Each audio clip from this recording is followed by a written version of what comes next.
A maioria das impugnações fracassa não porque o laudo pericial seja bom, mas porque o advogado impugna do jeito errado. Se você já recebeu um laudo desfavorável e pensou, isso aqui não tá bom, mas eu não sei exatamente onde atacar, esse vídeo é para você. Na prática, o advogado até percebe a fragilidade do laudo, mas ele erra no foco da impugnação.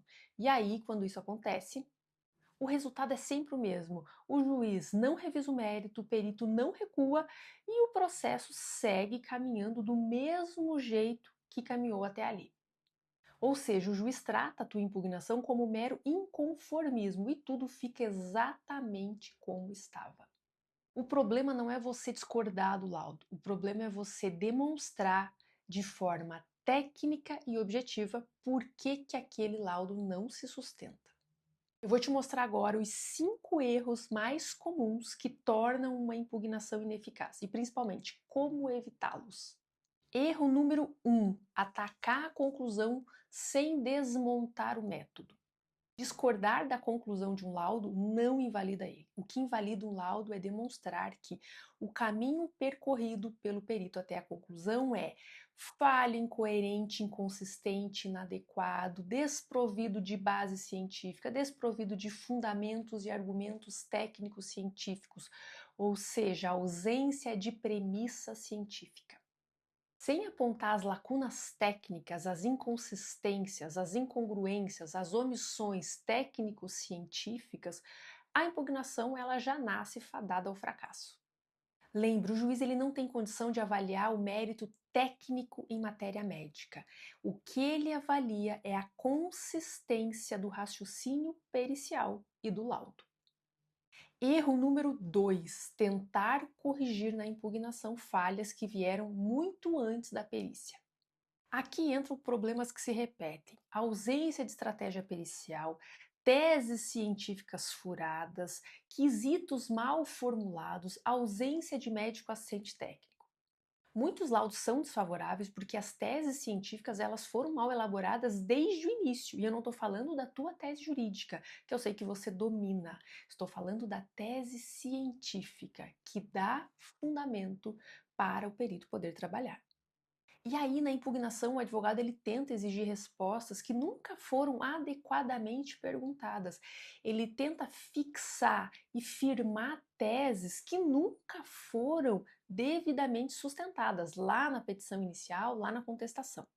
Quando isso acontece, a impugnação ela vira uma tentativa tardia de remendar aquilo que deveria ter sido feito muito antes da perícia. E o juiz percebe isso. Erro número 3: tratar a impugnação como uma peça emocional.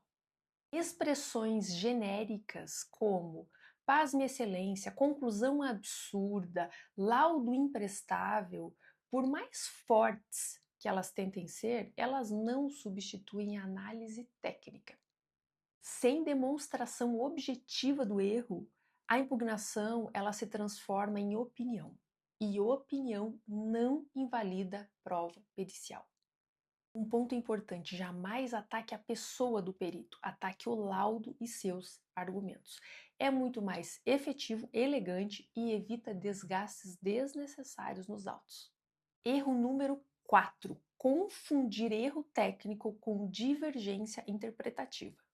Nem todo laudo desfavorável está tecnicamente errado. Ponto. Muitas vezes o perito apenas adotou um critério técnico ou científico diferente daquele que favoreceria as suas teses, mas é um critério válido, sustentável.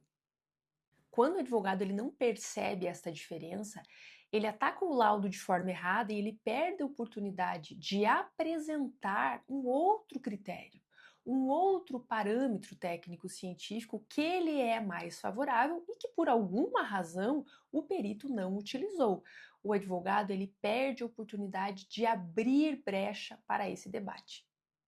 A medicina é feita de muitos protocolos e muitos critérios, e tenha certeza que alguns serão mais favoráveis às suas teses e outros mais desfavoráveis. Você precisa saber isso.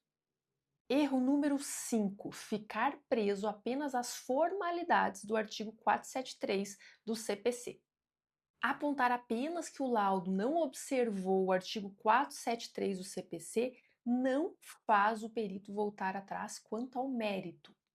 Esse artigo ele vai estabelecer quais são os requisitos mínimos que um laudo deve conter, quais são os itens, a saber, apresentação do objeto da perícia, apresentação da análise técnica ou científica realizada, apresentação do método que foi aplicado e resposta conclusiva a todos os quesitos. O que acontece é que falha nesses pontos por si só não faz o perito voltar atrás quanto ao mérito daquele caso. O que realmente vira o jogo do advogado é demonstrar que existem elementos técnicos científicos melhores, mais adequados, mais aplicáveis e mais consistentes do que aqueles que o perito utilizou. E aí o advogado apresenta esses elementos. É isso que é capaz de derrubar um laudo pericial no mérito, e não apenas a inobservância a alguns aspectos formais estabelecidos ali pelo CPC. Na perícia médica judicial, os laudos não caem por mera discordância, eles caem por falhas graves e demonstráveis. Quando o advogado entende de perícia médica, de evidência científica, de raciocínio probatório, ele não precisa elevar o tom. Ele apenas expõe com clareza onde o laudo não se sustenta. Esse domínio muda completamente a postura do perito e do juiz. Você deixa de reagir ao laudo e passa a controlar a prova pericial. Se você quer atuar com mais segurança técnica e menos improviso, siga o canal e acompanhe também no Instagram. Sou médica assistente técnica, também chamada de perita particular, e auxilio advogados em processos em que o êxito depende de perícia médica. Aqui eu falo de laudos médicos, quesitos periciais, teses científicas e estratégia pericial. Tudo o que você precisa para conduzir a prova pericial com domínio, clareza e obter resultados diferenciados.